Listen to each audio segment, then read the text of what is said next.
अगर आज से प्रिपरेशन शुरू कर दो तो क्या नीट 2026 में 720 आना पॉसिबल है? बहुत सारे बच्चों की 11 बर्बाद हो चुकी है एंड उन सबका बस एक ही सवाल है, भैया क्या एक साल के अंदर नीट क्रैक करना पॉसिबल भी है? चलो मैं तुम्हें एक स्टोरी के थ्रू समझाता हूँ। ये कहानी है मेरे कोचिंग के फ्रेंड की। जब मैंने क्लास 11 में कोचिंग ज्वाइन करी थी तो मेरी क्लास में बच्चा आया था जिसका नाम था आयुष। जब वो स्टार्टिंग में आया था तो क्लास में बहुत एक्टिव रहता था, क्लास में दिए गए सारे क्वेश्चन सॉल्व कर लेता था, कोचिंग खत्म होने के बाद डाउट भी पूछता था, वहां बैठ के मॉड्यूल्स भी सॉल्व करता था। हमारे कोचिंग के सारे टीचर्स का कहना था कि ये तो डॉक्टर बनेगा चाहे कोई और बने या ना बने। टेस्ट में वो अच्छा परफॉर्म करता था। मेरे कोचिंग के बच्चे उसको 11th में ही डॉक्टर साहब बोलने लग गए थे। 4-5 टेस्ट उसके अच्छे गए बट फिर उसके बाद धीरे धीरे उसके मार्क्स गिरते गए and the reason was over confidence. लोगों के इतना बोलने पर उसको लगने लगा कि उसको तो सभी आता है एंड इसी वजह से इसके मार्क्स गिरना शुरू हो गए। इसके बाद धीरे धीरे जो टीचर्स को अप्रिशिएट भी करते थे वो भी उसको एक एवरेज स्टूडेंट समझने लगे। उसका पढ़ाई से मन हट गया, वो स्ट्रेस लेने लगा, डिस्ट्रैक्टेड हो गया, बैकलॉग बनते गए, उसके टेस्ट भी स्किप करने लगा एंड इस तरीके से उसने अपनी पूरी 11 बर्बाद कर दी। मुझे अभी भी याद है उस समय पे मेरे कोचिंग के सीनियर से रिजल्ट आया था। कोचिंग वालों ने सारे नीट रैंकर्स को हम सबसे इंटरेक्ट करने के लिए बुलाया था जिससे कि हम उनकी स्ट्रेटेजी समझ पाए। उन्होंने साथ ही में पर्सनली कनेक्ट करने के लिए हमारे क्लास के टॉप 10 बच्चों को भी बुला लिया। मैं भी उन्हीं में था, लेकिन उन 10 में आयुष का नाम नहीं था एंड तब जाके आयुष को बहुत बड़ा रियलाइजेशन हुआ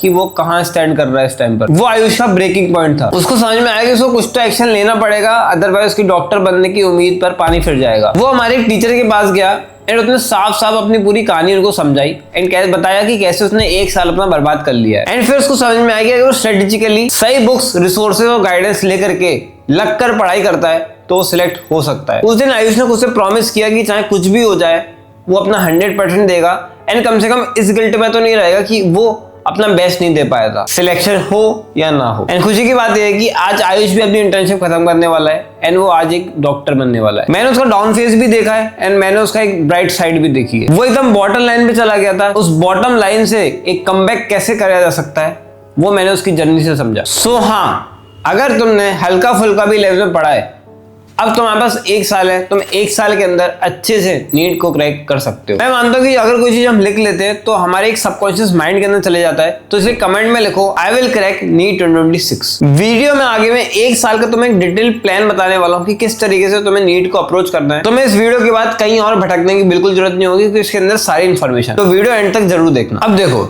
सबसे पहले तुम ये फिगर आउट करो कि तुम्हारी 11th वेस्ट कहां पर हुई है, क्योंकि अगर तुमने ये रियलाइज नहीं किया तो जाने अनजाने में तो अपनी 12th को भी खो बैठोगे। क्या तुम डिस्ट्रैक्टेड थे रील्स, यूट्यूब शॉर्ट्स से? क्या तुम्हें ऐसे लगता था कि यार अभी तो बहुत टाइम है, बाद में पढ़ लेंगे? या फिर तुम्हारे कोचिंग में सही में अच्छे टीचर्स नहीं थे, अगर पढ़ाया भी तो तुम्हें समझ में नहीं आया? क्या था वो रीजंस? कमेंट में लिखो जिससे समझ में आए कि कॉमन प्रॉब्लम क्या फेस करें नीट के बच्चे। तो तुम्हें उन सब प्रॉब्लम्स को फिगर आउट करना है। अगर वो प्रॉब्लम मेरे को सही में जेन्युइन लगेंगी तो मैं उनके ऊपर भी एक वीडियो बना दूंगा। अब देखो, अगर तुम्हारी 11th की कोचिंग अच्छी नहीं थी तो हमारे पास दो ऑप्शन अगेन है, offline coaching and online coaching. बात करते हैं ऑफलाइन कोचिंग की। अगर तुमने 11th में ऑनलाइन कोचिंग ज्वाइन करी है या इवन तुमने फ्री लेक्चर देखे यूट्यूब पे एंड ये सोचा कि इससे मैं नीट क्रैक कर लूं, लेकिन तुमने धीरे धीरे लेक्चर की जगह तुम रील्स और इंस्टाग्राम चैनल लगे, then online coaching is not for you, because वहां पर तुम इजीली डिस्ट्रैक्ट हो रहे हो। अगर तुम्हारे शहर में अच्छे रेप्यूटेड इंस्टीट्यूट्स हैं तो तुम वो ज्वाइन करो। ऑफलाइन कोचिंग में एक कॉम्पिटिटिव एनवायरनमेंट मिलता है, एक पीयर्स का ग्रुप मिलता है एंड मोस्ट इंपॉर्टेंट सामने टीचर होता है जो तुम्हारे ऊपर नजर रखता है एंड इन सबकी हेल्प से तुम ज्यादा फोकस्ड और तरीके से पढ़ पाते हो। ऑफलाइन कोचिंग के केवल दो कॉन्स होते हैं। पहला है डिस्टेंस। अगर तुम्हारी कोचिंग तुमसे आधा घंटा, एक घंटा दूर है तो तुम्हारा बहुत सारा टाइम वेस्ट होगा। मेरी खुद की कोचिंग मेरे घर से आधा घंटा दूर थी एंड मैं टेम्पो से जाता था, तो उस टाइम पे आधे घंटे को यूटिलाइज करने के लिए मैं भी अपने टेम्पो के अंदर ही पढ़ा करता था। मैं चाहता तो पर्सनल व्हीकल से, टू व्हीलर से जाता अपनी कोचिंग, पर मुझे बेकार लगता था। मैं सोचता था कि उस आधे घंटे को भी यूटिलाइज कर लूं। सेकंड, आने जाने में, ये सब करने में काफी एनर्जी ड्रेन हो जाती है, सो तुम्हारी एनर्जी भी ड्रेन हो जाएगी। अब बात करते हैं ऑनलाइन कोचिंग की। अगर तुम एक सेमी अर्बन एरिया के हो या फिर तुम गाँव में रहने वाले हो तो तुम्हारे लिए ऑनलाइन कोचिंग बेस्ट है। ऑनलाइन में तुम्हें टॉप टीचर्स मिल जाएंगे, कोटा के बड़े बड़े टीचर्स, एक अच्छी प्राइस पर, जो कि बड़ी बात होती है। एंड अगर तुम डेडिकेटेड स्टूडेंट हो तो तुम्हारे लिए लाइफ चेंजिंग चीज है। अगर तुम YouTube से फ्री में भी पढ़ना चाहते हो तो मैंने इस वीडियो में एक अच्छे टीचर्स की पूरी लिस्ट दी है, तुम वो कंसिडर कर सकते हो। लेकिन ऑनलाइन कोचिंग के केस में तुम्हें बहुत ज्यादा स्ट्रिक्ट और डिसिप्लिन रहना पड़ेगा। तुम किसी भी फैमिली मेंबर को अपना अकाउंटेबिलिटी पार्टनर बना सकते हो, जैसे कि तुम्हारी मदर को। तुम उनसे बोलो कि वो चेकआउट करेंगे तुमने कितने लेक्चर करे, क्या क्या कंप्लीट किया कि नहीं किया। मैंने अपने मेडिकल कॉलेज में बहुत सारे बच्चे देखे हैं जो कि ऑनलाइन पढ़ करके सिलेक्ट हो गए हैं। तो ऑनलाइन इज नो डाउट एक बहुत बढ़िया तरीका है नीट में सिलेक्ट होने का। अब आते हैं हमारे 1 ईयर प्लान के ऊपर। मैं नीट के बच्चों को पिछले 5 साल से गाइड कर रहा हूँ एंड तो मेरे 7वें बैच हो गए जिसको मैं गाइड कर रहा हूँ। देखो, अब तुम क्लास 12th में हो, तुम में से हो सकता है कुछ लोगों की लेवल इतनी अच्छी ना हो, पर कोई दिक्कत नहीं है। पहले तुम्हें क्लास 12 पे फोकस करना है क्योंकि वो नहीं बिगड़नी चाहिए। क्लास 12 का सिलेबस इजी होता है एंड स्कोरिंग होता है, तो पहले इसको अच्छे से कंप्लीट करो, फिर हम बाद में इसको करेंगे। देखो, अब क्लास 12 के बच्चों के लिए सिंपल सा रूल होता है जिसका नाम है 633 रूल।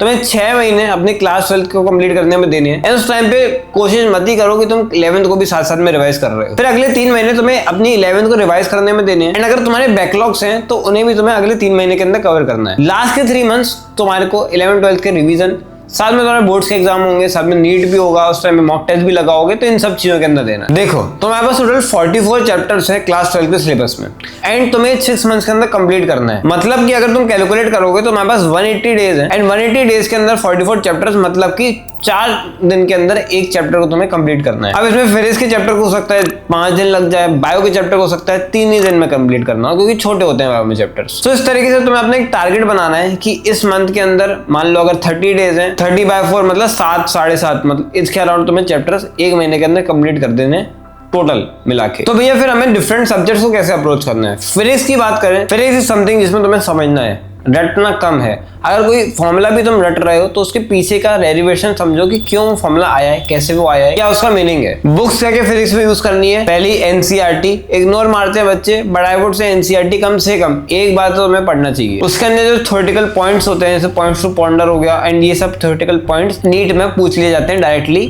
स्टेटमेंट क्वेश्चंस के अंदर। दूसरी हमारी मॉड्यूल, जिस भी कोचिंग में तुम पढ़ रहे हो उस मॉड्यूल को एंड टू एंड सॉल्व करना, सारे क्वेश्चंस करना एंड एक मॉड्यूल लेकर के चलो। बस तुम्हें 10 किताबें नहीं करनी, एक करनी है। अगर तुम किसी कोचिंग से जुड़े भी नहीं हो तो फिर आई वुड से कि तुम यूएसएस यूज कर सकते हो, यूनिवर्सल सेल्फ स्कॉलर, जिसमें बहुत सारे क्वेश्चंस हैं, तो इससे ज्यादा तुम्हें क्वेश्चन की जरूरत नहीं पड़ेगी। इसके बाद जब रिवीजन तुम्हें करना होगा तो तुम फिजिक्स एक यूज करना। फिजिक्स एक कंसाइज किताब है जिसमें तुम्हारे सारे फॉर्मुले हैं, सारे इंपॉर्टेंट थ्योरेटिकल पॉइंट्स हो गए, सारे इंपॉर्टेंट क्वेश्चंस हो गए जो मोस्ट आस्क्ड क्वेश्चंस होते हैं एंड इसमें पीवाईक्यूज भी लेबल्ड है, इसमें पता चल जाएगा कि कौन से क्वेश्चन या कौन से फॉर्मुले से ज्यादा पूछा जाता है। एक एक्टिव रिकॉल फॉर्मेट में किताब है, तो जो फॉर्मुला चार्ट होता है ना, उससे एक बेटर वर्जन हो जाएगा क्योंकि फॉर्मुला चार्ट पे सामने के सामने ही आंसर होता है, लेकिन इसमें पीछे बैक में आंसर दिया हुआ है, जिससे तुम्हें पहले सोचना होगा कि क्या एग्जैक्टली आंसर होगा। इसके बाद जब तुम अगर रिकॉल कर पाते हो, अच्छा नहीं कर पाते हो, तुम पीछे आके देखोगे एंड फिर बाद में इसी तरीके से क्वेश्चन प्रैक्टिस की तरह से फॉर्मूले को तुम याद कर सकते हो। सेकंड आते हैं बायोलॉजी के ऊपर। तो बायोलॉजी इज पूरा रट्टाफिकेशन। हाँ, बायोलॉजी में कॉन्सेप्ट समझने होते हैं,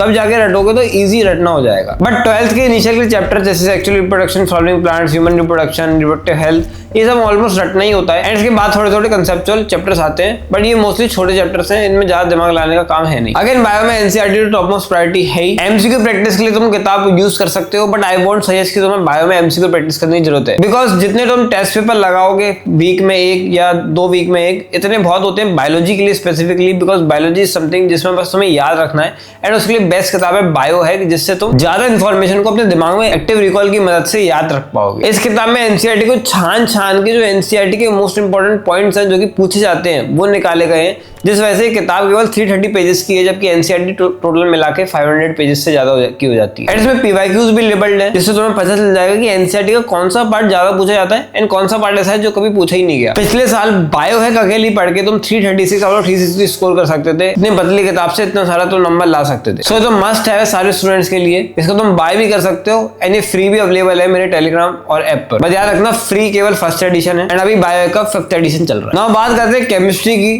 तो केमिस्ट्री के 3 पार्ट्स होते हैं, physical, organic, inorganic. Physical is something like physics, तो तुम्हें फॉर्मुलेस को याद भी रखना है, समझना भी है, क्वेश्चन प्रैक्टिस भी करनी है जितना हो सके एंड पीवाईक्यूज भी लगाने। इसके बाद आता है इनऑर्गेनिक केमिस्ट्री। तो इनऑर्गेनिक केमिस्ट्री अटेंड बायो जैसा होता है, जिसमें तुम्हें रटना होता है। इनऑर्गेनिक को अगर तुम समझोगे भी ना तो भी बहुत अच्छा रहता है। कई बार बहुत सारी चीजें जो कि तुम रट नहीं सकते वो समझ के भी याद हो जाती है। तो अगर लेक्चर देखो, एनसीईआरटी पढ़ो end to end, question practice भी करो इनऑर्गेनिक में एंड साथ में याद करने के लिए तुम कैमेक यूज कर सकते हो, जिससे कि तुम्हारे पता चल जाएगा कि एनसीईआरटी के कौन कौन से पॉइंट्स हैं जो कि बहुत डीपर हैं एंड तुम याद रख पाओगे, क्योंकि एक्टिव रिकॉल की मदद से हमने उस किताब को बनाया है। देन आता है ऑर्गेनिक केमिस्ट्री, जो कि एक दोनों मिक्सचर है, समझना भी है, रटना, दोनों चीजें होती है इसके अंदर। अगर तुम बिल्कुल रटने चले जाओगे ऑर्गेनिक तो नहीं होगी, बिल्कुल भी समझने चले जाओगे कि मैकेनिज्म तो भी नहीं होगी।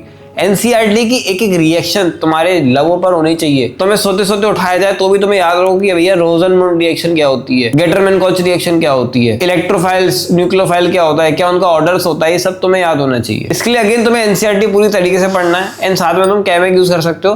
कैमेक ने ऑर्गेनिक केमिस्ट्री में बहुत बड़ी महारत हासिल करी है। डायरेक्टली कैमेक लाइक क्वेश्चंस नीट के पेपर में हिस्सा लाए हैं। इसके अलावा क्वेश्चन प्रैक्टिस तुम यूनिवर्सल सेल्फ स्कॉलर से कर सकते हो, जो कि केमिस्ट्री की आती है। इस टाइम पर तीनों बुक्स के ऊपर डिस्काउंट चल रहा है, 20% ऑफ चल रहा है, तो बेस्ट टाइम है तुम्हारे लिए बाय करने के लिए। जाकर के सारे लिंक्स हैं डिस्क्रिप्शन में, बायो फिजिक्स या केमिक तीनों तुम बाय कर सकते हो।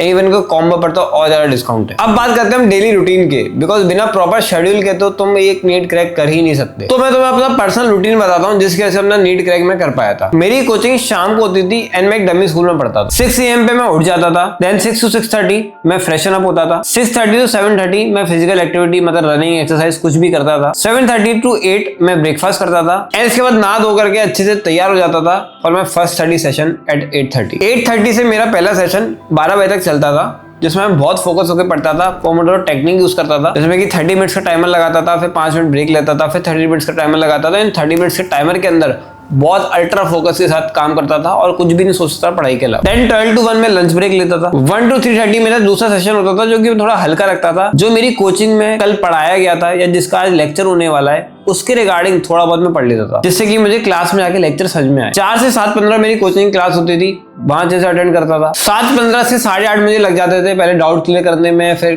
ट्रेवल करने में, फिर डिनर करने में। एंड 8:30 से 10 का मैं एक और सेशन लेता था, जिसमें कि मेरे को आज जो भी कोचिंग में पढ़ाया गया है उसको मैं फिर से पढ़ता था, अच्छे से समझता था, क्वेश्चन प्रैक्टिस करता था जितना भी हो सकता था 1.5 घंटे के अंदर। एंड फिर 10 बजे मैं सो जाता था। तो इस तरीके से मैं 8 घंटे की नींद लेता था, एंड मेरा शेड्यूल था। बट ये है इवनिंग कोचिंग के लिए। बट अगर तुम रेगुलर स्कूल स्टूडेंट हो तो तुम्हारे लिए शेड्यूल कुछ इस तरीके से होना चाहिए। अगर स्टार्टिंग उसी तरीके से रहेगा, 6 बजे उठ जाओ, 6:30 तो अपना फ्रेशन अप हो, 6:30 से 7:30 तुम्हें फिजिकल कोई भी एक्सरसाइज करो, रनिंग, जिम, जो भी तुम करना चाहते हो। 7:30 से 8 अपना फ्रेशन अप होकर के ब्रेकफास्ट करके अपने स्कूल निकल जाओ। स्कूल से तुम 2 बजे के आसपास आओगे, आधे घंटे में अपना लंच करके 2:30 से 3 तुम्हें सेटिंग देनी है, जो कि तुम्हारे कोचिंग में आज पढ़ाया जाने वाला है, वो तुम्हें पढ़ना है। कोचिंग कंप्लीट करो, 8 बजे तक अपने घर आओ, 8:30 तक अपना खाना खा करके फ्री हो जाओ एंड 8:30 के बाद 10 बजे तक तुम्हारे को 1.5 घंटा देना है अपनी नेक्स्ट सेटिंग के लिए, जिसमें कि जो भी कोचिंग में पढ़ाया गया है उसे फिर से पढ़ना है। मैं क्यों बोल रहा हूँ बार बार कि कोचिंग में जो पढ़ाया गया है उसे पहले भी पढ़ना है, बाद में भी पढ़ना है, क्योंकि हमारी टेंडेंसी होती है भूलने की। हम लोग क्या करते हैं, कोचिंग जाते हैं, जो भी पढ़ाया जाता है उसी दिन बस कोचिंग में पढ़ के भूल जाते हैं।